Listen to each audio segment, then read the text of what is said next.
कभी सोचा है कि एक कंपनी जो यहां सिर्फ मसाले और कपड़े का व्यापार करने आई थी, वो देखते ही देखते एक पूरे उपमहाद्वीप पर कब्जा कर लेती है? आखिर ये हुआ कैसे? ये कोई मामूली कहानी नहीं है, ये आधुनिक भारत की कहानी है। एक कहानी जिसमें बेहिसाब लालच है, जबरदस्त विद्रोह है और आज़ादी की एक शानदार जीत भी है। यही वो सवाल है जिसके इर्द गिर्द हमारी पूरी कहानी घूमेगी। तो चलिए साथ मिलकर उन पलों को फिर से जीते हैं, उन लड़ाइयों को, उन विद्रोहों को और उन आंदोलनों को जिन्होंने न सिर्फ भारत का नक्शा बदला बल्कि इस देश की आत्मा को भी हमेशा हमेशा के लिए बदल दिया। हमारा ये सफर 4 जरूरी पड़ावों से होकर गुजरेगा।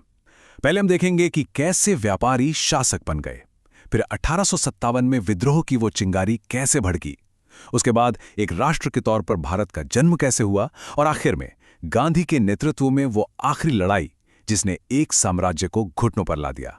चलिए शुरू करते हैं। सब कुछ एक नाम से शुरू हुआ, भारत, यानी सोने की चिड़िया। यहाँ के मसाले, कपड़े और बेशुमार दौलत ने पूरे यूरोप का ध्यान अपनी तरफ खींचा। लेकिन एक ट्रेडिंग कंपनी थी जो इस दौलत की दौड़ को एक फतह में बदलने वाली थी। हमें लगता है कि अंग्रेज पहले आए थे, पर ऐसा बिल्कुल नहीं था। पुर्तगाली, डच, फ्रांसीसी ये सब पहले से ही मैदान में थे। ये एक जबरदस्त मुकाबला था। तो फिर ब्रिटिश ईस्ट इंडिया कंपनी ने ऐसा क्या किया जो बाकी नहीं कर पाए? उनका राज सिर्फ व्यापार नहीं था, बल्कि ये 3 चीजों का एक घातक कॉम्बिनेशन था: सैन्य ताकत, चालाक डिप्लोमेसी और भारतीय राजाओं की आपसी फूट का फायदा उठाना। दो लड़ाइयों ने खेल को पूरी तरह पलट दिया। पहली 1757 में प्लासी की लड़ाई, जो ताकत से ज्यादा धोखे से जीती गई थी, और फिर उससे भी बड़ी जीत 1764 में बक्सर की लड़ाई। इन जीतों के बाद ईस्ट इंडिया कंपनी अब सिर्फ एक मेहमान नहीं थी जो व्यापार की इजाजत मांग रही हो, अब वो एक ऐसी ताकत थी जो खुद नियम बना रही थी। और बस यहीं से सब कुछ बदल गया। कंपनी को दीवानी अधिकार मिल गए, मतलब टैक्स वसूलने का हक। जरा सोचिए, भारत के सबसे अमीर प्रांत का पूरा खजाना अब एक प्राइवेट कंपनी के हाथ में था। यह एक तरह से एक कॉरपोरेट टेकओवर था। अधिग्रहण पूरा हो चुका था। अगले 100 सालों तक कंपनी ने भारत को निचोड़ा, यहाँ के छोटे मोटे उद्योगों को तबाह किया और लोगों की परंपराओं को नजरअंदाज किया। गुस्सा अंदर ही अंदर पनप रहा था। 1857 में इस गुस्से को बस एक चिंगारी की जरूरत थी, और वो चिंगारी बने वो कारतूस जिन पर जानवरों की चर्बी लगे होने की अफवाह थी। और देखते ही देखते ये गुस्सा एक भयानक आग में बदल गया। भारत का पहला बड़ा विद्रोह। ये कोई एक प्लान किया हुआ हमला नहीं था। ये एक जंगल की आग की तरह था जो उत्तर और मध्य भारत में फैल गया। हर जगह अपने अपने नेता थे, झांसी में रानी लक्ष्मीबाई से लेकर कानपुर में नाना साहब तक। ये दिखाता है कि गुस्सा कितना फैला हुआ था। लेकिन एक सेंट्रल लीडरशिप की कमी, यही शायद इसकी सबसे बड़ी कमजोरी भी साबित हुई। विद्रोह तो दबा दिया गया, लेकिन इसने ब्रिटिश साम्राज्य की नींव हिलाकर रख दी। लंदन में बैठे लोगों को एहसास हो गया कि मुनाफे के लिए काम करने वाली एक कंपनी के भरोसे भारत को छोड़ना बहुत खतरनाक है। तो इसका हल क्या निकाला गया? ईस्ट इंडिया कंपनी को ही खत्म कर दिया गया और भारत को सीधे ब्रिटिश क्राउन यानी ब्रिटेन की महारानी के अधीन कर दिया गया।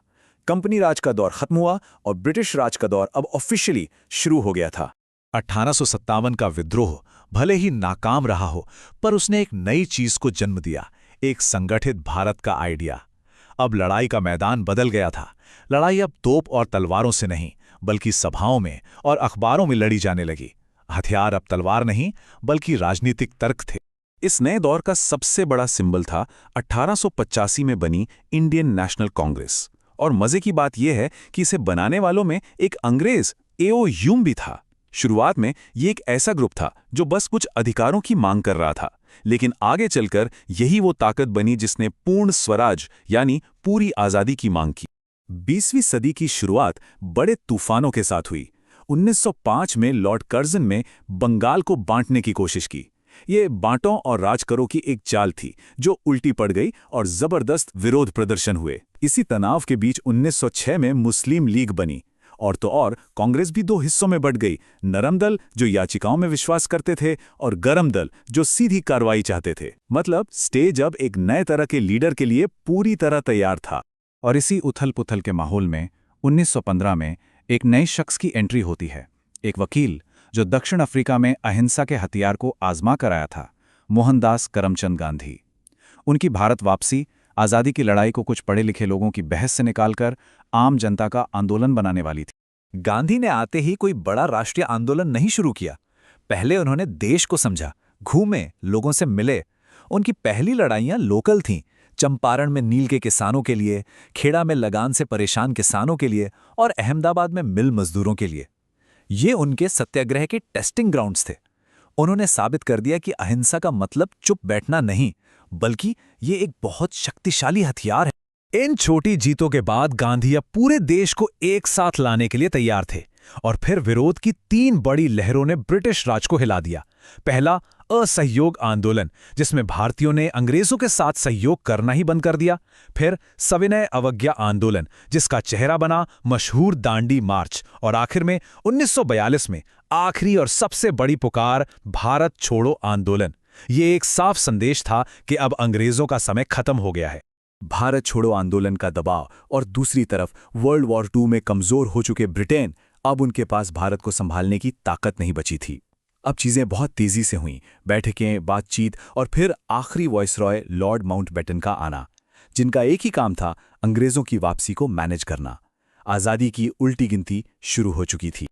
और फिर लगभग 200 सालों के शासन, अनगिनत कुर्बानियों और एक लंबे संघर्ष के बाद वो पल आ ही गया। 15 अगस्त 1947 की आधी रात को, जब दुनिया सो रही थी, भारत ने आज़ादी की नई सुबह में आंखें खोलीं। लेकिन ये आज़ादी एक बहुत गहरे जख्म के साथ आई थी। देश का बंटवारा। इस बंटवारे ने लाखों परिवारों को तोड़ दिया और ऐसी हिंसा को जन्म दिया जिसकी किसी ने कल्पना भी नहीं की थी। जो कहानी एक कंपनी के मुनाफे के लालच से शुरू हुई थी, उसका अंत 2 देशों के जन्म के साथ हुआ। एक ऐसी जीत जिसके साथ हमेशा एक त्रासदी जुड़ी रहेगी। एक ऐसी विरासत जिससे ये उपमहाद्वीप आज भी जूझ रहा है।